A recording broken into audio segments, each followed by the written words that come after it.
بذار خوبت کنم، من آرومت کنم، بذار پنجره قلبم به رود باشه.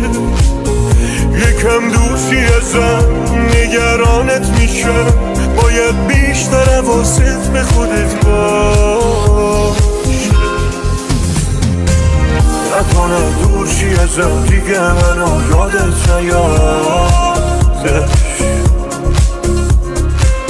نکنه سر بذاری رو شونم و خوابت نیادش،